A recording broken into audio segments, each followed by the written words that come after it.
नमस्कार मित्रांनो, तुमचे स्वागत आहे श्री स्वामी समर्थ. मित्रांनो, आजच्या व्हिडिओमध्ये आपण जाणून घेणार आहोत कन्या राशीचं 15 एप्रिल ते 30 एप्रिल 2025 पर्यंतचं शुभ राशी भविष्य. या काळात बुध, सूर्य आणि मंगळ याचे परिणाम कसे असतील तुमच्या जीवनावर हे आपण सविस्तर बघणार आहोत. मित्रांनो, या काळात बुध ग्रह कन्या राशीवर शुभ दृष्टी ठेवणार आहेत. बुध तुमचा स्वामी ग्रह असल्याने तुम्ही स्पष्ट विचार, निर्णय क्षमता आणि संवाद कौशल्यात प्रगती कराल. सूर्य आणि मंगळ याचा प्रभाव व्यक्तिमत्व अधिक आत्मविश्वासी बनवेल. काही जुन्या अडचणींना शेवट मिळेल आणि नवीन सुरुवातीचे संकेत मिळतील. नोकरी करणाऱ्यांसाठी हा काळ नवीन जबाबदाऱ्यांचा आहे. वरिष्ठांचे लक्ष तुमच्यावर राहील. व्यवसाय करणाऱ्यांना चांगले व्यवहार होतील. नवीन क्लायंट्स मिळण्याची शक्यता आहे. शिक्षण घेत असलेल्यांना बुधाचा फायदा होऊ शकतो. स्पष्ट लक्ष केंद्रित होईल. अभ्यासात प्रगती होईल.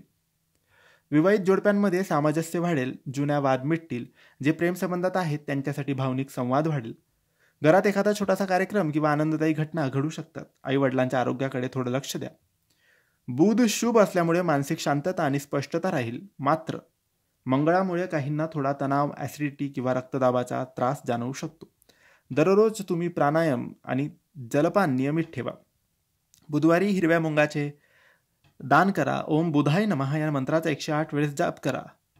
मित्रांनो, काही कन्या राशीच्या जातकांना हा काळ शुभ जाणार आहे. सकारात्मक बदल होतील. तुमच्यासाठी काही शुभ तारखा आहेत. 16 एप्रिल, 21 एप्रिल, 28 एप्रिल. सावध राहण्याच्या तारखा आहेत 18 एप्रिल आणि 26 एप्रिल. मित्रांनो, हे होते कन्या राशीचे राशी भविष्य. जरी माहिती उपयुक्त वाटली असेल तर व्हिडिओ लाईक करा, शेअर करा आणि कमेंट्स करा.